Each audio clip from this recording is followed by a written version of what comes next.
Hi guys, welcome back to physics लड़की। तो आज की इस वीडियो में हम देख रहे हैं क्लास 11th का एमपी बोर्ड का 2024-25 का पेपर सॉल्यूशन, जो कि था आज यानी 10 फरवरी 25 को। ठीक है, तो स्टार्ट करते हैं। सबसे फर्स्ट यहाँ पर जो हमारा क्वेश्चन है वो है चूज द करेक्ट ऑप्शन में से। फर्स्ट क्वेश्चन है डायमेंशनल फॉर्मूला ऑफ पावर। तो पावर का जो फॉर्मूला होता है वो क्या होता है? Power is equals to work upon में क्या आता है? टाइम। वर्क का डायमेंशनल फॉर्मूला क्या होता है?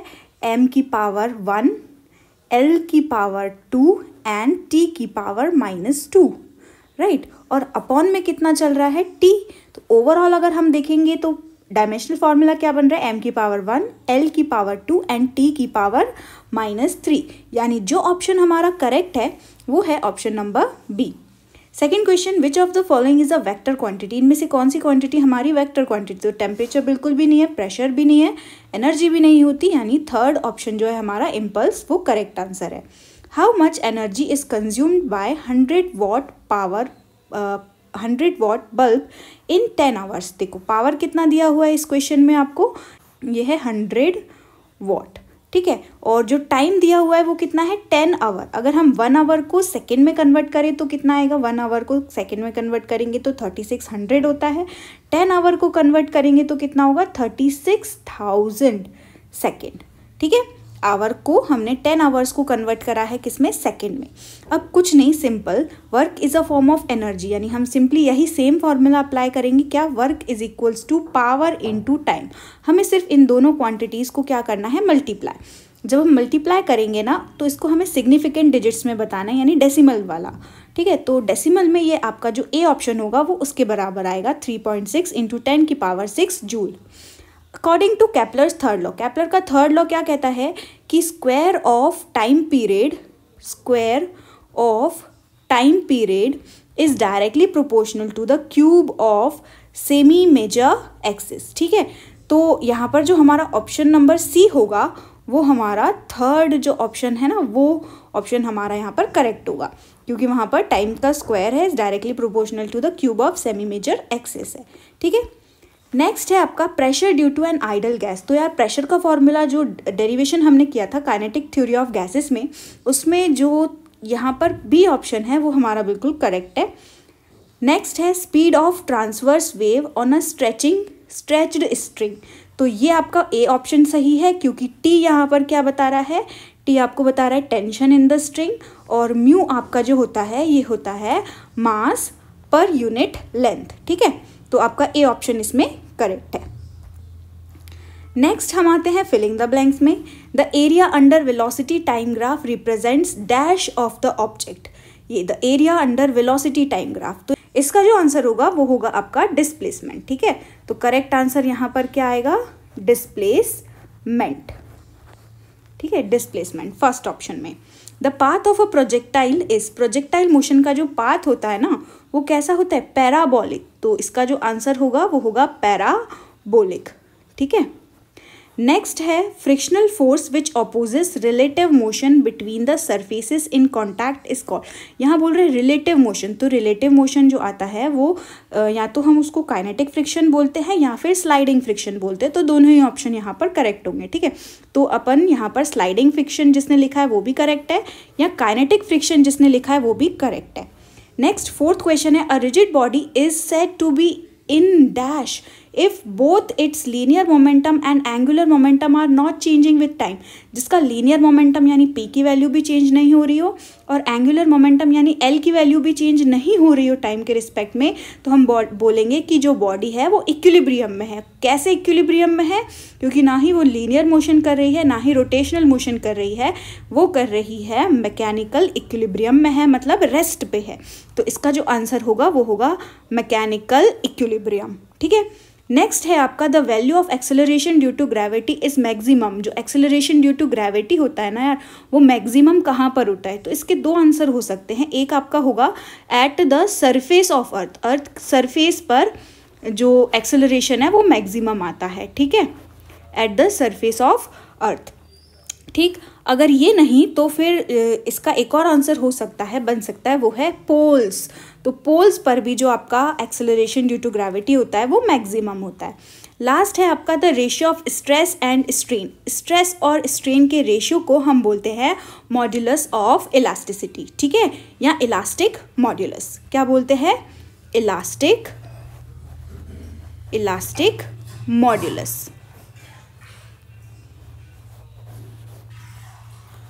मॉड्यूलस।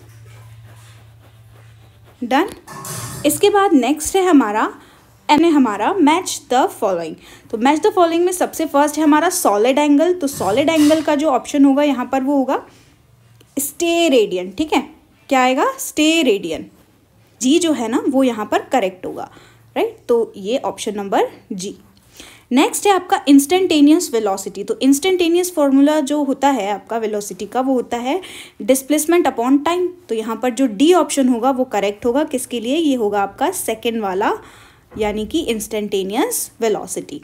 इसके बाद थर्ड है maximum speed of a car on circular turning. Maximum speed जो रहती है कार की मैक्सिमम टर्निंग पर वो होती है √μ/s इंटू में जी, ठीक है। तो आपका ए ऑप्शन इसमें करेक्ट होगा। Next one is viscous force. तो विस्कस फोर्स का फॉर्मूला क्या होता है? स्टोक्स लॉ से हमें मिलता है 6π∗r⁵, ठीक है। ये आपका फोर्थ ऑप्शन है। डन। ये आपका फोर्थ ऑप्शन है।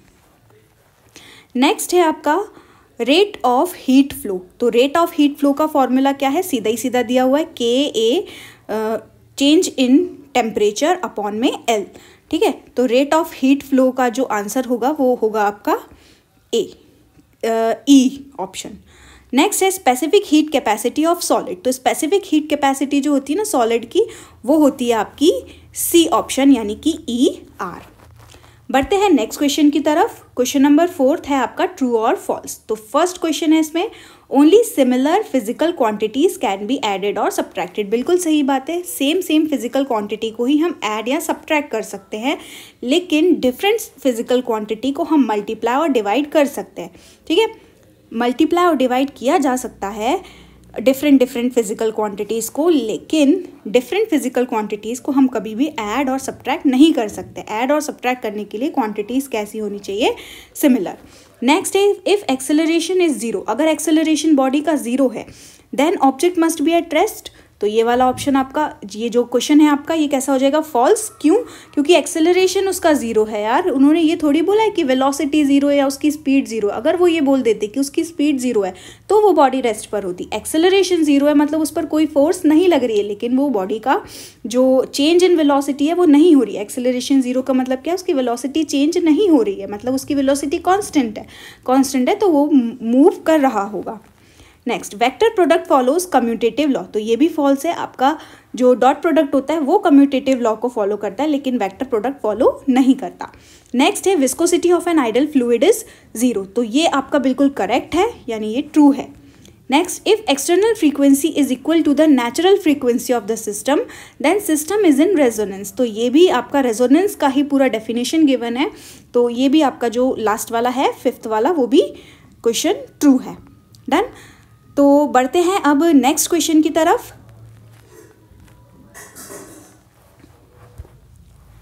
इसके बाद है वन वर्ड आंसर। इसमें सबसे फर्स्ट है what is the direction of centripetal acceleration. Centripetal acceleration का डायरेक्शन जो होता है वो हमेशा कहाँ होता है? Towards the centre of the circle. तो इसका आंसर आएगा towards the centre of the circle. Next है आपका right formula of maximum value of static friction force. तो सिंपल यहाँ पर आपको स्टैटिक फ्रिक्शन फोर्स का फॉर्मूला लिखना होता है और वो फॉर्मूला आपका आता है F लिमिटिंग या maximum static force is equal to μs into में n। ये फॉर्मूला यहाँ पर आपको लिखना था। नेक्स्ट क्वेश्चन है what is pure translational motion. Pure translational motion हम किसको बोलते हैं? देखो प्योर ट्रांजिशनल मोशन उस मोशन को बोला जाता है जब भी कोई रिजिड बॉडी जो है वो मूव कर रही हो या तो स्ट्रेट लाइन में, और उसकी तब हम बोलेंगे वो बॉडी प्योर ट्रांजिशनल मोशन कर रही है, ठीक है। टॉर्क जो उस पर लग रहा होगा वो 0 होगा, लेकिन नेट फोर्स उस पर कोई ना कोई एक्ट कर रहा होगा। नेट फोर्स उस पर लगने वाला 0 नहीं होगा। या सिंपल लैंग्वेज में अगर हम बोले तो when a rigid body moves without changing it's orientation. जब भी कोई रिजिड बॉडी चेंज हो रही हो, बिना चेंज अपने ओरिएंटेशन को बिल्कुल चेंज ना करके मूव हो रही हो, तब हम बोलेंगे वो प्योर ट्रांजिशनल मोशन कर रही है। नेक्स्ट है what is the length of simple pendulum which ticks every second. देखो यहाँ टाइम पीरियड दे दिया 1 सेकेंड, तो आपको फॉर्मूला यूज करना था। क्या फॉर्मूला यूज करना था? Time period of simple pendulum का फॉर्मूला, जो कि होता है T is equals to 2π√L/g। ये वाला आपको फॉर्मूला यूज करना था, और इसमें g की वैल्यू आप रख सकते थे 10, ठीक है, और इसको स्क्वायर करके सॉल्व कर देते। टाइम पीरियड यहाँ पर हमें दिया हुआ है 1 सेकेंड, तो इसकी जगह पर 1 रखना था, और L की वैल्यू आपको निकालनी थी, ठीक है। तो यहाँ जो लेंथ ऑफ द स्ट्रिंग वैसे निकल के आता है ना, वो होता है आपका 1 मीटर। तो length of the simple pendulum कितनी होती है? 1 मीटर, जिसमें हर एक बार जो उसका टोटल टाइम पीरियड है, मतलब एक बार रिपीट होकर सिंपल पेंडुलम का जो बॉब है वो वापस आ रहा है, तो उसका टाइम पीरियड कितना हो गया? 1 सेकेंड। तो उसकी जो लेंथ होगी ना, वो कितनी होती है? 1 मीटर की। नेक्स्ट है आपका write the relation between time period and angular frequency of the wave. तो ये जो रिलेशन होता है, ये होता है omega is equals to 2π/t। Done. चलो नेक्स्ट क्वेश्चन है आपका, car moving along a straight highway with the speed of 126 km/h is brought to stop with in a distance of 200 metre. What is the retardation of the car assuming it to be uniform. ये जो सारे questions लिए गए हैं ना, ये NCERT example के question है। ये भी एनसीईआरटी एग्जाम्पल का क्वेश्चन है। इससे पहले ये जो नीचे दिया हुआ है ना, बॉल इज थ्रोन, ये भी आपका एनसीईआरटी का क्वेश्चन है। जो ये वाला भी जो आपका क्वेश्चन है, ये भी एनसीईआरटी एग्जाम्पल का है। नेक्स्ट 7th क्वेश्चन भी आपका एनसीईआरटी एग्जाम्पल का है। इसमें क्या करना था? Motion of particle of mass m। एक पार्टिकल है जिसका मास m है, उसका आपको फोर्स निकालना है। तो फोर्स का फॉर्मूला क्या होता है यार? Force is equals to mass into acceleration ही तो होता है। लेकिन यहाँ पर एक्सेलरेशन दिया है क्या? नहीं, यहाँ डिस्प्लेसमेंट दिया है। तो आपको क्या करना था? Displacement with respect to time. पहले उसकी वेलोसिटी निकालनी थी एक बार डिफरेंशिएट करके, फिर इसको दोबारा से डिफरेंशिएट जब करोगे आप, तब आपको एक्सेलरेशन मिलेगा। वो एक्सेलरेशन की वैल्यू आपको इस फॉर्मूले में रखनी थी, F is equals to m into a. तो 2 बार डिफरेंशिएट करोगे तो एक्सेलरेशन मिलेगा, उस एक्सेलरेशन की वैल्यू आपको यहाँ पुट करनी थी, ठीक है। इस तरीके से सॉल्व करना था। अच्छा, ये जो नेक्स्ट क्वेश्चन है ना, इसके और में दिया हुआ है, ये भी एनसीईआरटी एग्जाम्पल का ही क्वेश्चन है, जो कि इम्पल्स के फॉर्मूले पर बेस्ड है।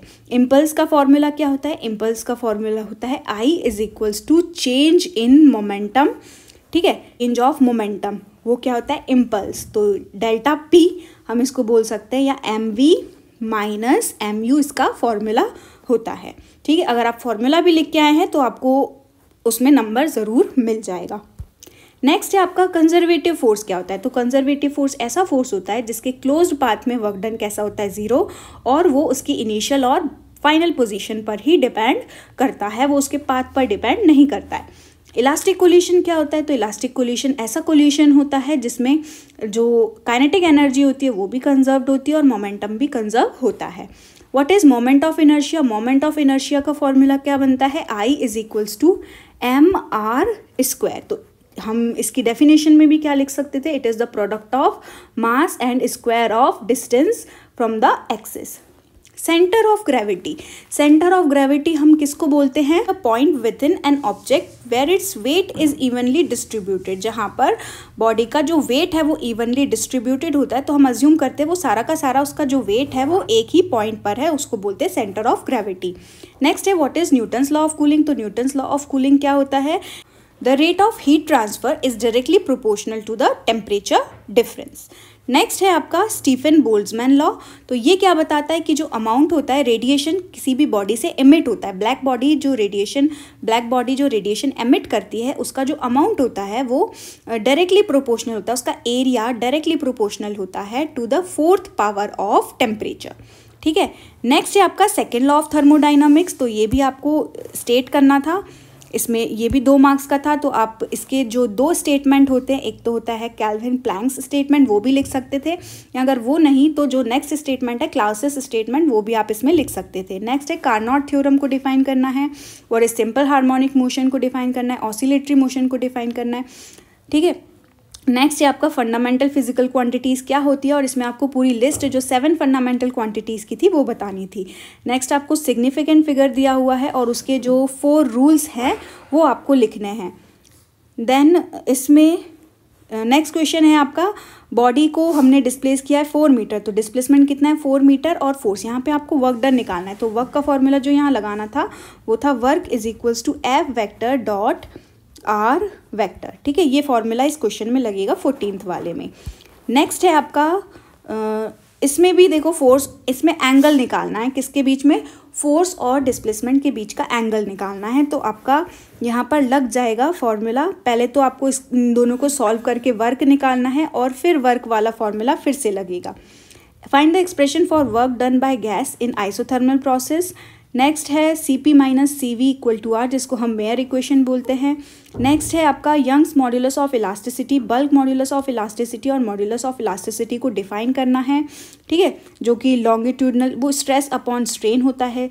यंग मॉड्यूलस को आपने लिखा होगा longitudinal stress to longitudinal strain.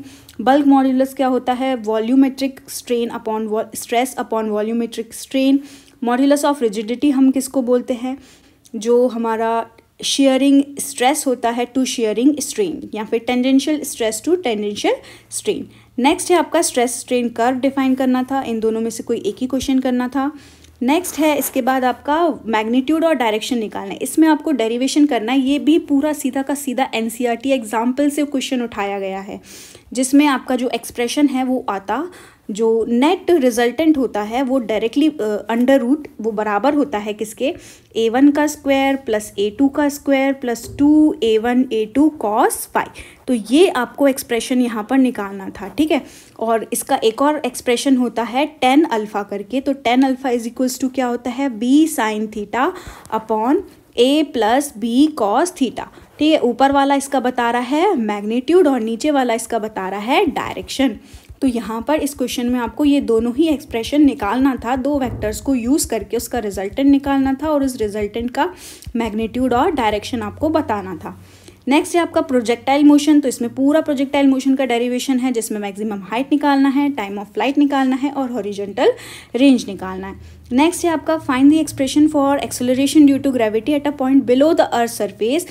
Earth surface के बिलो पर एक्सप्रेशन निकालना है, जिसका एक्सप्रेशन आपका आता था G dash is equals to G1 minus D upon में R। ये एक्सप्रेशन लास्ट में आता है इसके, तो ये एक्सप्रेशन डिराइव करने के लिए आया था।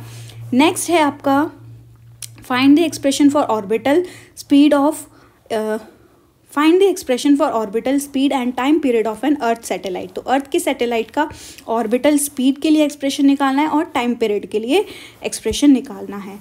नेक्स्ट है आपका establish Bernoulli equation for an ideal fluid, जो कि आपके जो अभी हाफ ईयरली एग्जाम हुए थे उसमें भी आया हुआ था। नेक्स्ट है स्ट्रीमलाइन फ्लो और कंटिन्यूटी की इक्वेशन, ठीक है, जिसमें अपन का एक्सप्रेशन आता था A1V1 is equals to A2V2। तो इस क्वेश्चन में आपको ये करके आना था। नेक्स्ट है आपका सबसे सिंपल क्वेश्चन, जो कि है ट्रांसवर्स और लॉन्गिट्यूडनल वेव का जो के बीच में जो डिफरेंस है वो लिखने थे। कितने डिफरेंसेस लिखने थे, 4। सबसे सिंपल क्वेश्चन, ठीक है। और इसके बाद लास्ट क्वेश्चन जो है आपका इसी के साथ जो और में दिया हुआ था वो डिफाइन करना था कि प्रोग्रेसिव वेव क्या होती है, नोट्स क्या होते हैं, एंटी नोट्स क्या होते हैं और बीट्स क्या होते हैं, ठीक है। चलो अब मुझे कमेंट करके बताओ कि आप लोगों के 70 में से कितने मार्क्स आएंगे, ठीक है। और वीडियो पसंद आई हो तो इसको लाइक करना और सब्सक्राइब करना मत भूलना, क्योंकि 12th के लिए भी बहुत सारा कंटेंट आपको मिलने वाला है, MP स्पेशली MP बोर्ड के लिए, ठीक है। So thank you so much for watching, मिलते हैं नेक्स्ट वीडियो में, बाय बाय।